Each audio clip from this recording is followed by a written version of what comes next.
I have some chickens. I have some brews. Level 60. Get it? It's the pineapple pen guy. I have a pen. I have pineapple. Uh, pineapple pen. Pen pineapple apple pen. Yeah. Alright. Today, I've spent some brews and I spent some chicken and combined these two to some champions that are level 60 today. And was it worth it? Let's get into it. All right, so if you saw the previous video where I've talked a little bit about Osgren, he wasn't level 60. Okay, he's now level 60. A lot of people don't have him, from what I can tell, and I luckily got him from Primal.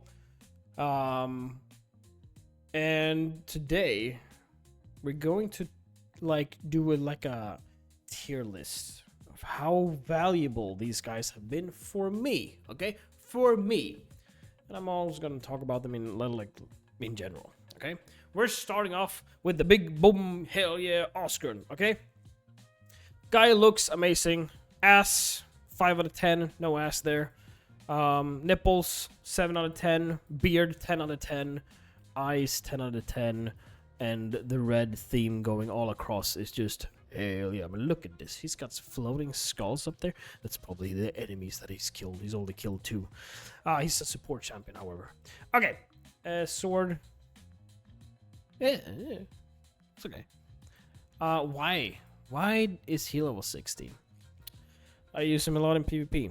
In live arena, you pick this guy. You pick all your 5 champions, and then one of them is Osgren, and then obviously he's gonna get banned if you don't have like Leo or Empress or maybe Arbiter. But it's one of those previous that I've picked him. I'm baiting the ban on that guy. Like, yeah, you don't want to ban him. Yeah, you sure? You sure? And usually he gets the ban.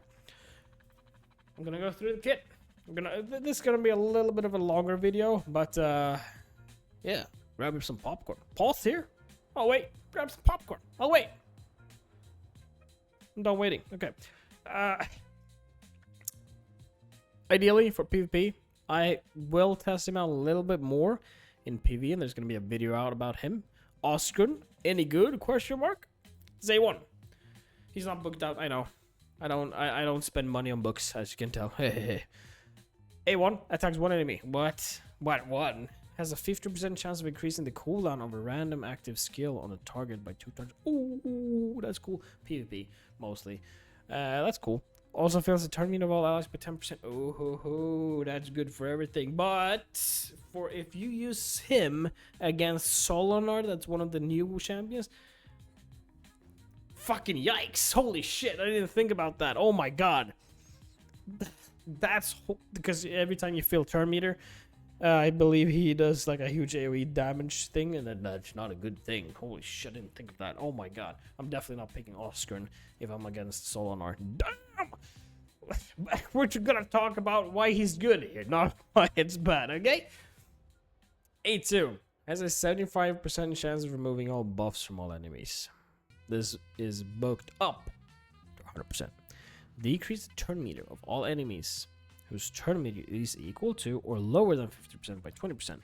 If an enemy's turn meter is more than 50%, more than 50% full, decreases it to 50%. Has a 75% and again 100%, I guess, placing a stun debuff for 1 turn on enemies whose turn meter it was reduced to 50%. Cool, really cool, really nice ability.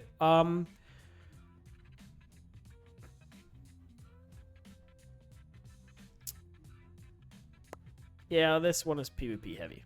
Yeah, it's kind of PvP heavy here. I don't see this being great.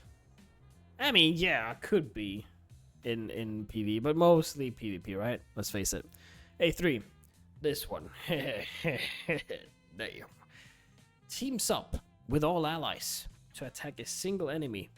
The allies joining the attack will use their default skills.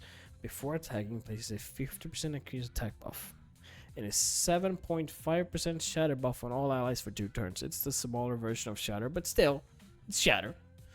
Decreases the cooldown of all allies' active skills, except this champion's, by 1 turn if the target is killed. Yo, that's cool. Passive. Dark Whisperings.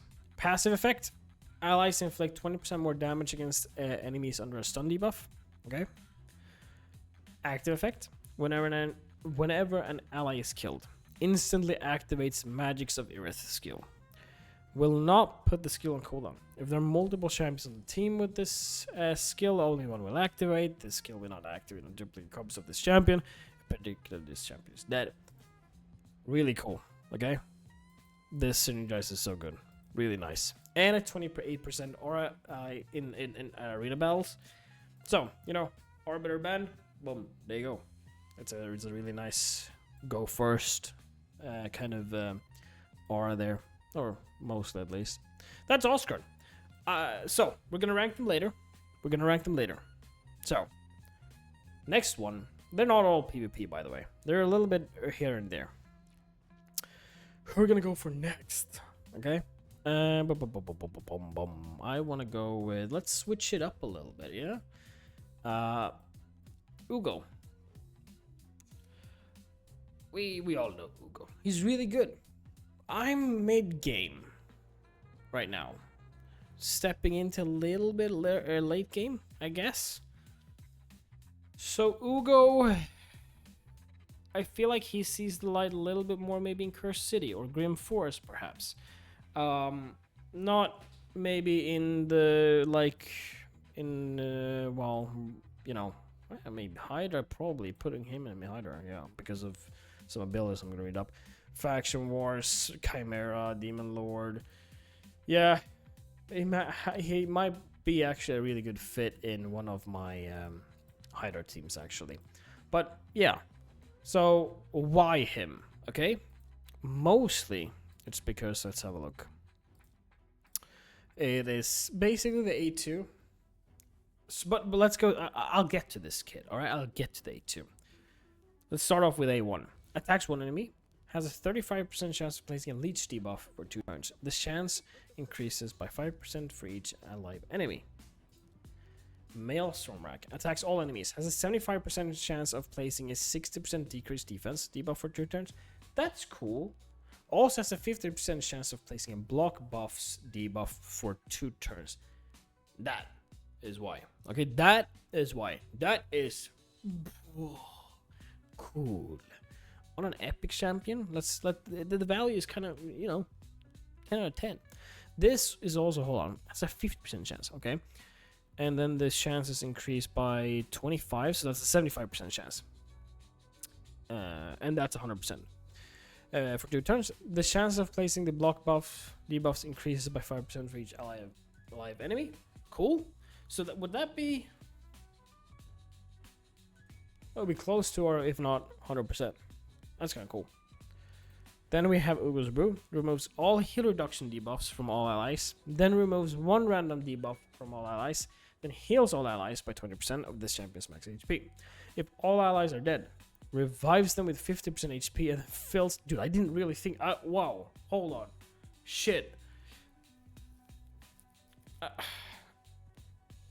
I've stared blindly at this ability.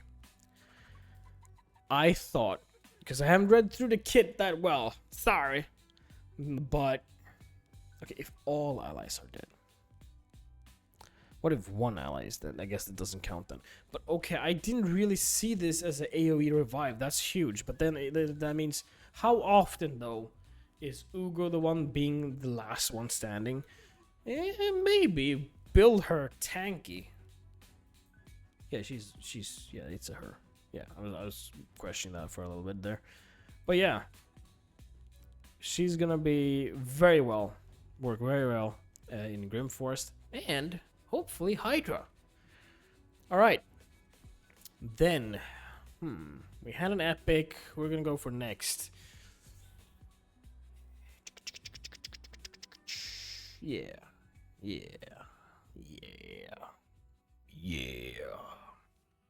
Okay. Yeah. Alright. Okay. Yeah. Uh-huh. Okay. This guy. He's good. Next one. No, I'm kidding. Yeah, I mean, this is my first mythic. But I can't talk. I'm just drooling. Look at this axe. Oh my god. Holy shit. It's just look at this. Look at his eye. He has an infection, which is really cool. All right. And then he has like skeletons and just I can talk about this guy. Which I haven't seen this other form yet. This is my first mythical. This is a great like my first mythical was, and it's probably most people's first mythical, I think, or if you have a little bit more luck with Mikage. But let me tell you, dude, we're gonna do a guide on this. We're gonna do like a Ember's any good? Yeah, he's fucking good. Okay, he's good. All right, he's really really good. This guy is the definition of he fucks. Okay, yeah. I have tried him out in both, but I'm gonna put it this way: when you don't ban Embers in live arena, and I have low health, and I put fear on you, I remove your buffs, I swap the health, and fuck you up, bro. This guy can be left alone against all four, and it's like, oh no, it's all doomed. And then you know when the move is when it's like, you think all hope is lost, and then it isn't, and you're like, what? We won? Oh my god. That's Embers. Okay, let's go through his skill. Oh my god, I need a sip of water. Hold on. Because I know, reading mythical champions, the downside of this is a lot of reading. Okay. A1. All these abilities. There's not a bad ability here. Attacks all enemies on the A1, alright? Destroys each target's max HP by 3%. Stacks up to 30%. Holy shit. Also increases the duration of one random debuff on all enemies by 1 turn. This effect cannot be resisted if enemies have any necrosis stacks. Necrosis. Yeah, we'll get to it. It's beautiful. A2. Place a true fear debuff on all enemies for 1 turn and increase and a 50% decrease attack debuff on all enemies. These effects cannot be resisted if enemies have any necrosis stacks. Then grants an extra turn. Basically, if anyone's dead, they have a necrosis stack. The Unmaking. Attacks all enemies. Removes any stone skin buffs and replace them with true fear debuffs. Block debuffs will be replaced with block buffs. Also removes any buffs positively affecting stats and replaces them with their mirrored debuff equivalent, such as increased attack being replaced with decreased attack. Buffs such as continuous heal and strengthen will be replaced with heal reduction and weaken debuffs respectively. The mirrored debuffs will have the same duration as the buffs before they were replaced. Then, that's not enough. Steals 5% of the target's turn meter for each buff converted into debuffs by the skill. Also decreases the turn meter of all enemies by 20%. Oh shit, man. These effects can be resisted if enemies have any necrosis stacks. Damage based on HP. I wanna cry, okay? Passive. Whenever an enemy is killed, yeah, here we go, places 1 necrosis stack on all other enemies. Necrosis stacks cannot be resisted or blocked. Necrosis stacks can only be removed by reviving dead allies. This effect does not work against bosses and their minions. If there are multiple champions on the team with this skill, only one will activate. I don't know how many times I've read this now, but holy shit, I just need to like, you know, it's mentioned so many times, and I understand why. At the start and the end of the champion's turn, instantly activates any necrosis stacks on all enemies. In short, let's see if I can summarize this.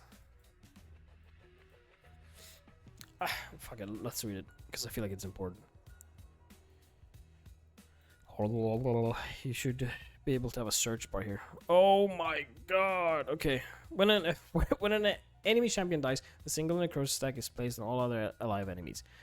When other champions die, an additional stack will be placed on all other enemies, and so on. Each necrosis stack deals 5% of the equal to 5% of champion's max HP at the beginning of their turn. For example, if a champion has Necrosis. I'll read through it, but I'll also summarize it quite easy. Necrosis stacks do not decrease upon activation at the beginning of the turn. It's placed on champion 2. Damage dealt by necrosis cannot be increased by other effects, and placements of stone skin buff will remove.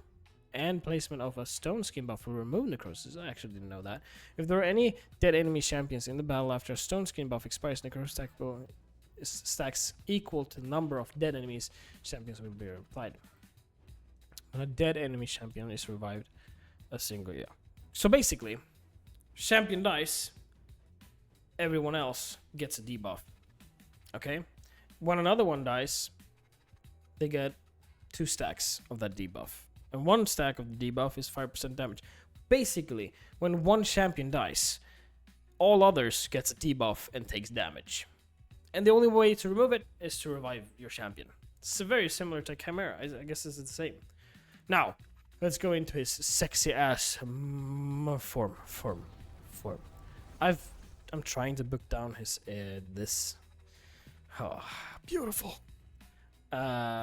His alternate form first. On Maker's Blade, attacks one enemy, places an extra hit if the target has any necrosis stacks. Also places a block revive debuff if this kills an enemy. Yeah. A2, Atomize. Attacks all enemies. Deals double damage to enemies whose accuracy is lower than this champion's accuracy. Ignores 50% of each enemy's defense, whose accuracy is equal to or higher than this champion's accuracy. This is a cool ability. Your life is forfeit. Swaps HP with an enemy. If the target is a boss full, restores this champion as destroying max HP and fully heals the champion instead.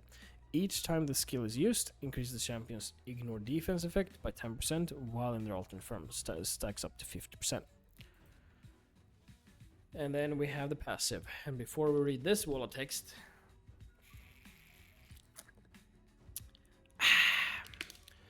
passive effect. When this champion dies, reflects damage equal to 50% of the fatal hit back to the attacker, including any surplus damage. Whenever an enemy is killed, places 1 necrosis stack on all other enemies. I think we're just gonna read the whole necrosis thing here. Necrosis stacks cannot be blah blah blah. Yeah. If there are multiple champions with this skill, okay, yes. Activates effect. If this champion is about to get killed by a fatal hit, preempts that hit and instantly places a revive on death buff for 1 turn before the damage is taken. So try to kill him once. It's not gonna happen if he's in this form. When he dies, let's say he has very little health. This has happened a couple times. The active effect is just like the revive on death. It's just, you know, gone. And then you do a huge hit on Empress, and he just I believe actually both things happen. You hit him hard. Like, let's say you do like 100k. You hit him really, really hard. He dies. Then he revives. And then the damage, I believe 50% at least, damage is on you. So it's Uno reverse card. It's beautiful. It's so beautiful. All in all, Embers is just... He is so fun. He's so fun. Right now, I do either A2 going into A3, or I do A2, jump into the alternate form and atomize. Yeah. As far as the build goes, I mean, accuracy is actually 300. This is the only champion I've gone to Hell Hades and gone like, I want these stats, help me. And then they've helped me. But I tried to do like, oh, let's get me to 350 accuracy, and it's like error because I don't have that sort of gear yet. Yeah, fair enough. That's Empress. Now, who we're gonna go for next? You know what? We're gonna switch it yet again. Okay, yet again we're gonna switch this to scrolling.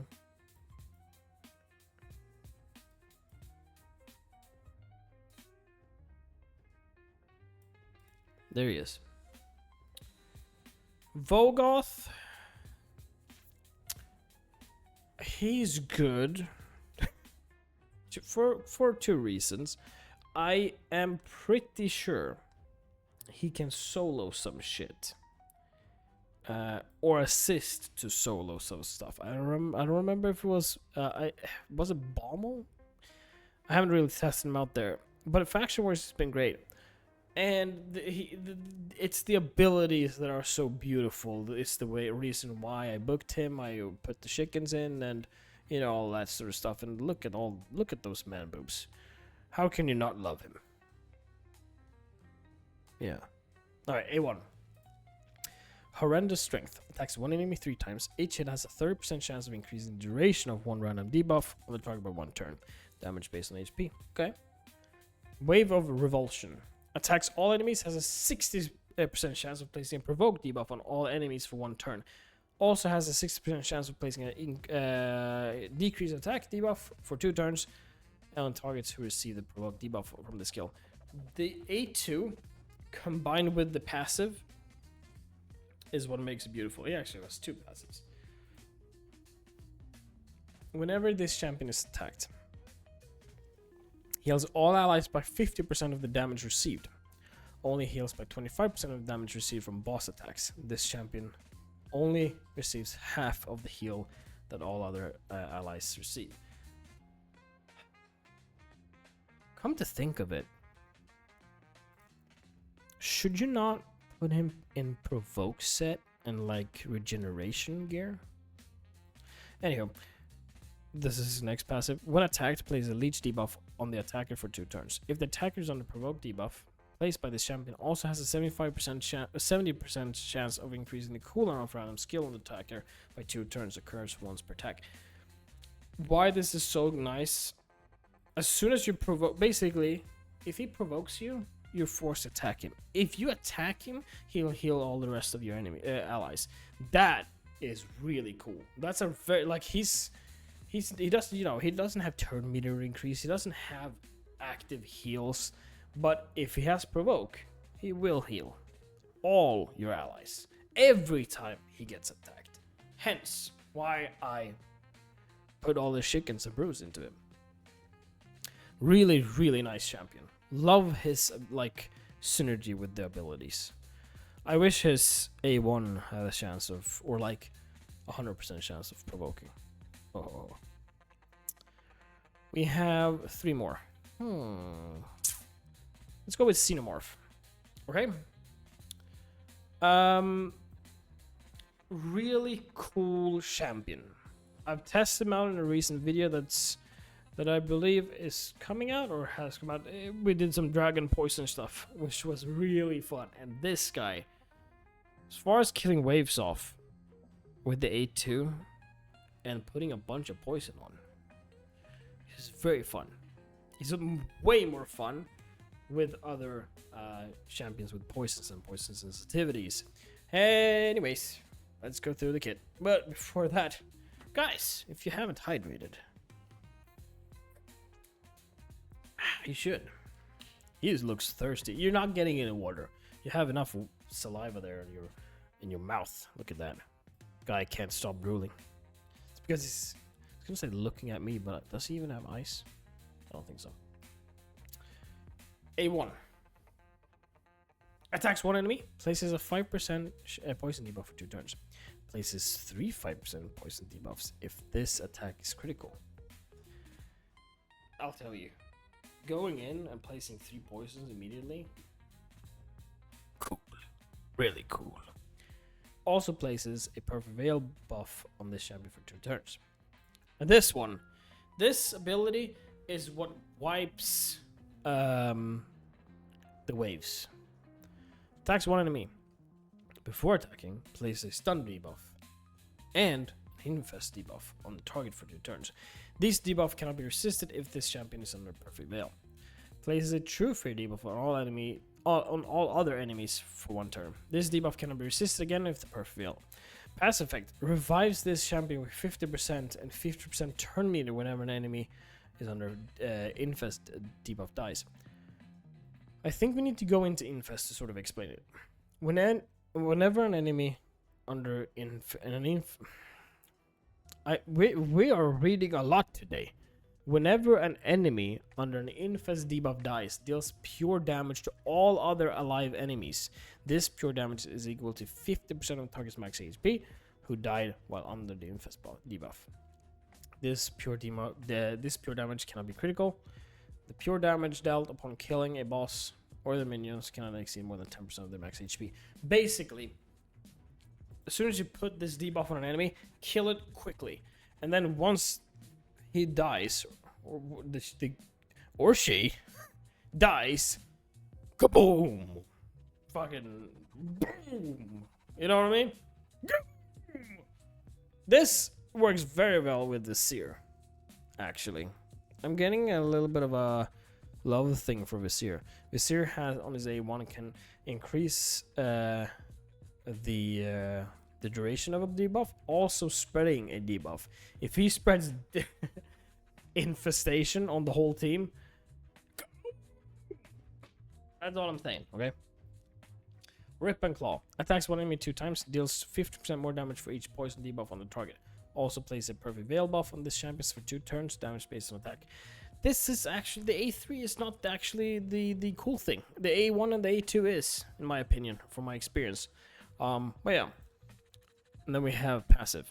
Whenever this champion is attacked, this has 25% chance to place a 5% debuff on the attacker for 2 turns. This debuff cannot be resisted or blocked if the attack is critical. If an enemy is under poison debuff placed by this champion, decreases the defense by 20%. Looking at this kit now.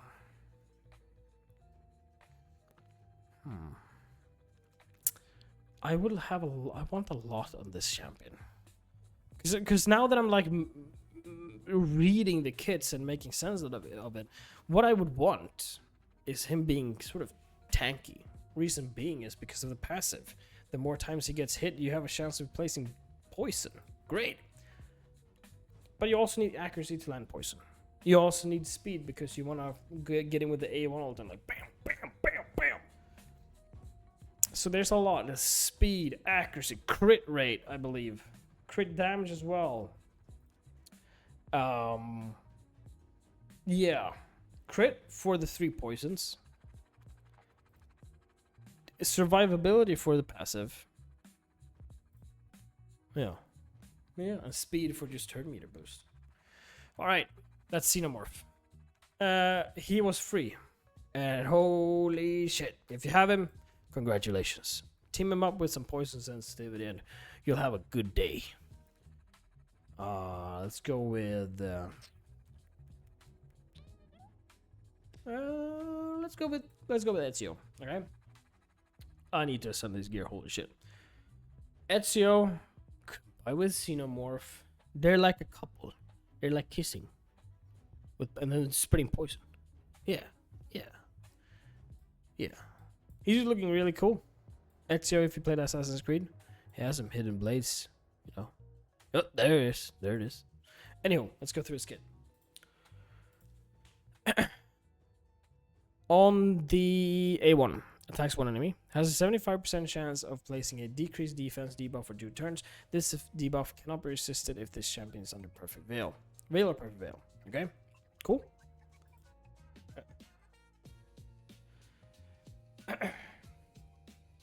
Ezio is fun. But what makes him fun is this. Okay? If he didn't have this, who cares? Who cares about Ezio? Who cares? Oh, he has this? Oh, damn! The Vinci's design. Attacks all enemies. Has a 75% chance of placing 2 poison debuffs. And a 25% chance, 25% poison sensitive debuff on all enemies for 2 turns. These debuffs cannot be resisted if the champion's on perfect veil or veil. Instantly activates all poison debuffs on enemies under 4 or more debuffs. If you stack a bunch of poison, okay, and you activate this, I believe, depending on when this video comes out, but the X million damage video that's out on my YouTube, I'll try to put it here, okay? it's just an example of how much damage this deals. I'm doing 3 million on bosses. Yeah, that's fucking cool. If any enemies are under Stone Skin buff, has a 75% chance of placing 2 bombs debuffs that detonate after 2 turns instead. These debuffs cannot be resisted if this champion is perfect will. Blah, blah. If all enemies are under Stone Skin buff, decrease each bomb debuffs the nation countdown by 1 turn. Hitting gun attacks 1 enemy. Before attacking, steals all buffs from the target. This effect cannot be resisted with the perfect veil. Will ignore 35% of the target's defense, as well as shield and strength and buffs. 2 passives. Whenever an enemy's HP drops below 25% after receiving damage from any assassin, they receive additional bonus damage proportional to this champion's attack. This bonus damage will ignore 100% of the target's defense and cannot be critical. Passive. Place a perfect veil buff on this champion for 2 turns at the start of each round. Whenever this champion is about to receive damage that would exceed 50% of their max HP, has a 35% chance of decreasing the damage received to 0. Whenever this champion is attacked, also has a 35% chance of counterattacking.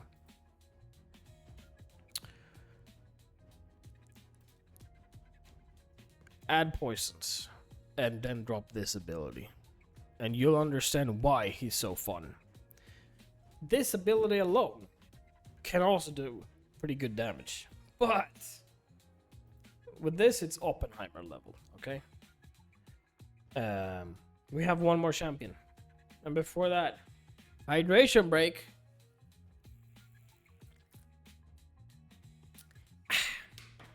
Last one, Hilvi. I was pretty, one day had gone. It was a deck of fate. I was like, am I gonna do it? And I did. And I'm so glad I did. I also got the 5-star, which I'm even more happy about. When I can, I'm gonna put her in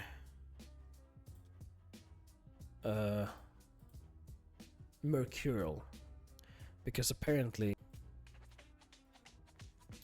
the 9-piece is really nice, but I can't afford it now. I don't have any rings, amulets, or anything accessories for this champion. Let's go through the kit. Also, before that, when I got her, I didn't really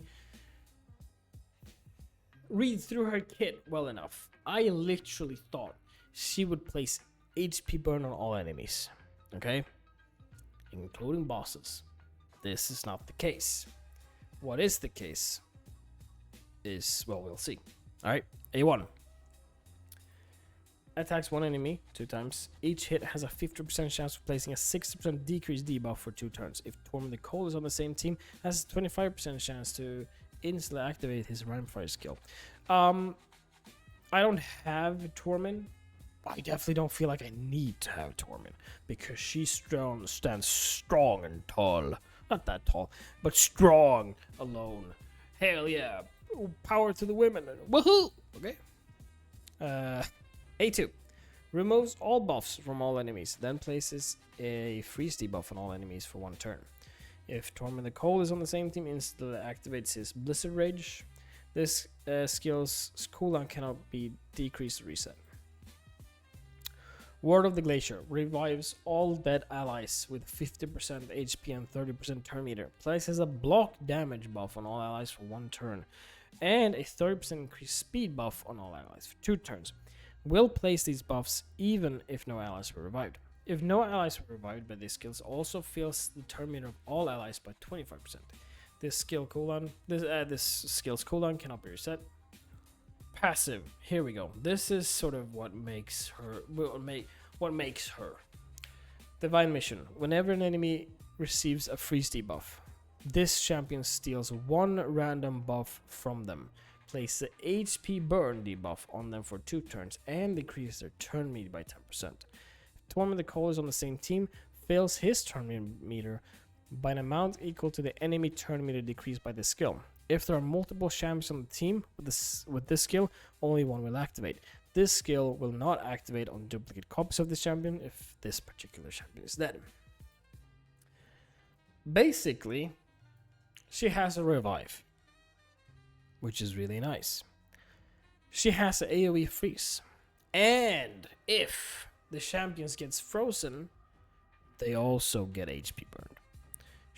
Bosses can't be frozen. Alright? Hence, they can't get the burn. So in the beginning, I'm like, oh my god, I read through this completely wrong and she's fucking dog shit. What she's strong at, really strong at, is clearing waves or CCing waves. Both. CCing waves, also putting burn.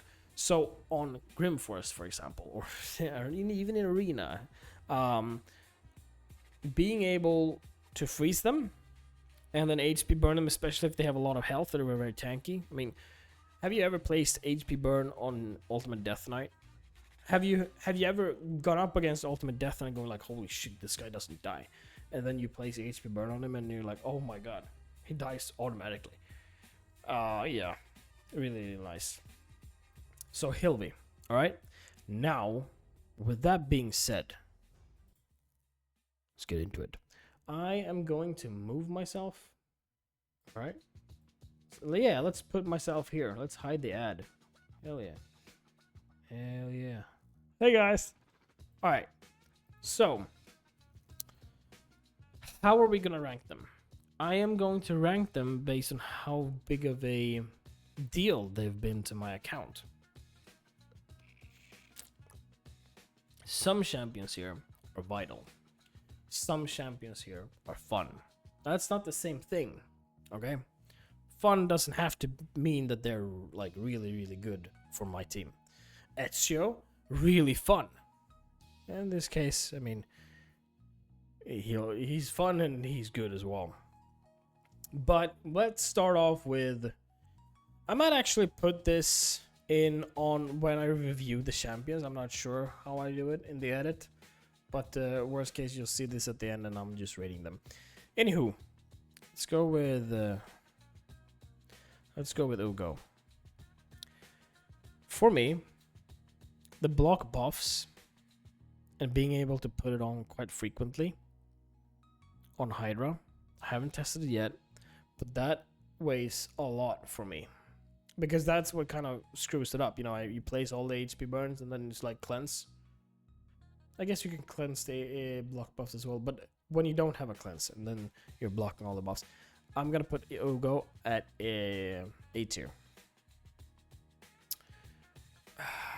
There are actually a couple champions here that are fun, but hasn't been like a game changing for me. Let's go with Hilvi. Hilvi has actually been a game changer for me. Like Doom Tower, I must believe that she is one of the bigger reasons why I can actually clear Doom Tower hard, and that gives me Void Shards, and that gives me Sacred Shards, and she's also a big reason why. Like, I'll tell you this, in Grim Forest, whenever I play and I refresh and I don't get Hilvi, I'm like, oh, I'm not gonna get this wave down. I'm not gonna be able to clear this node. And then Hilvi comes in, I'm like, okay, I can clear this node now. So, S tier. Yeah. Yeah. Yeah. Empress, D, no, okay. Not D tier, come on. You know I can't do him like that. Vogoth, haven't really tested him out that much. Just in Faction Wars, his provoke with the heal is really nice. He's functional. Not well. I will use him in some places, and for that reason, he's gonna be in B tier. Just for the simple fact that Ugo can help me in places I struggle more, where Vogoth can help me kind of like in Faction Wars and other places as a healer. He might be A. He might be A. Lack of experience, I guess. Or more, I need more experience with him, I guess. Who are we gonna pick next?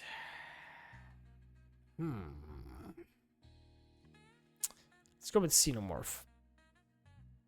A lot of poisons. Enfeeble. Enfeeble clearing waves, cool. Poisons, nice. Him alone with placing poisons and no poison activation.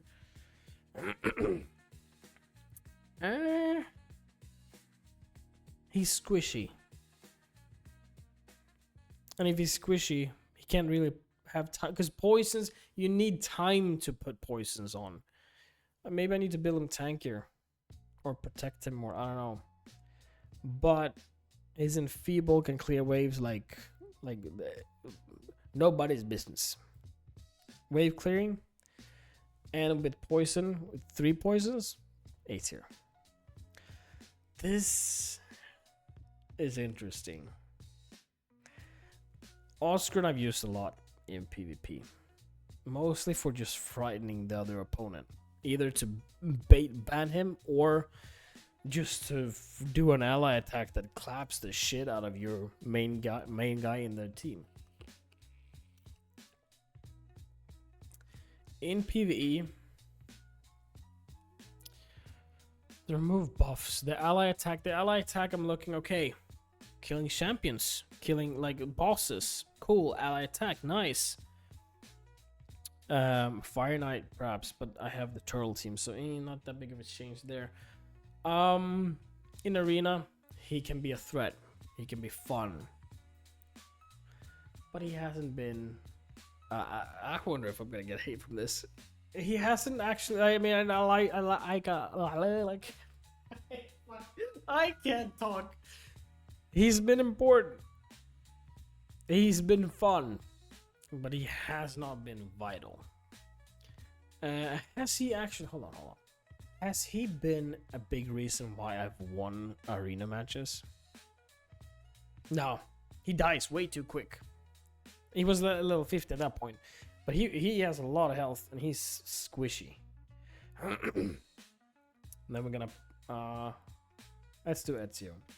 Ezio is a perfect example of a fun character, fun champion. Has he carried anything for me? No, he hasn't. He hasn't been the guy where I'm like, oh man, I need more damage on this boss. And then poison activity and his A2 basically just slaps and just goes from not being able to kill a boss to killing a boss. That hasn't been the case. He's very fun. I am gonna put him at A tier. Then we have I mean, come on. The way I'm like, you know, I'm just mentioning his name, just looking, I'm blushing like a teenage girl. It's I mean, come on, it's like this even. It's not an order like this, but I mean, come on, okay.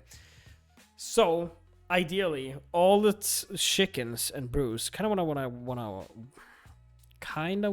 what I want to take away from this video is before you put your chickens and brews level 60 or pineapple pen. Apple pen. Wait, I got an apple. I got a pen. Oh, apple pen. Okay, sorry. It's good. It's a beautiful song. Before you use your chickens or level like your food champions and brews, make sure that, you know, looking at this, I feel like I've made a good choice with my resources. And that's what I kind of want you guys to take away from this. Really look into the champions before you spend stuff on them. You can go to Hell Hades and go to the champion tier list. And so I'll actually do that right now. You can actually do this. Okay. I think I'm logged in. Yeah, good. And oh, you can go here. And I show my champions. Okay. You can do this and go, because I do this to some degree. I pulled my shawl recently, and I mean, he's up there, you know.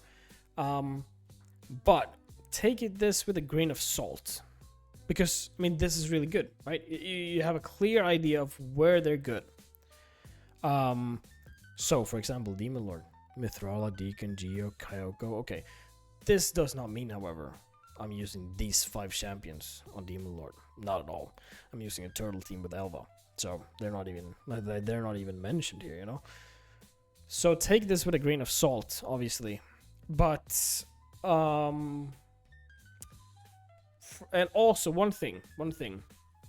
before you build a champion, what are you building it for?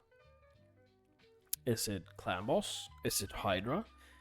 Is it PvP? Is it Grim Forest and like Curse City and Doom Tower? Really think of that and how well they synergize with the rest of your team before you spend the apple and the pen and turning your champion into a pineapple pen. Pen pineapple apple pen. Get what I mean? Alright guys, that's been everything for me. I hope you guys enjoyed the video. If you did, let me know in the comments below. And also, which champions did you recently upgrade? Was it worth it? Was it not? Let me know in the comments. See you guys next time.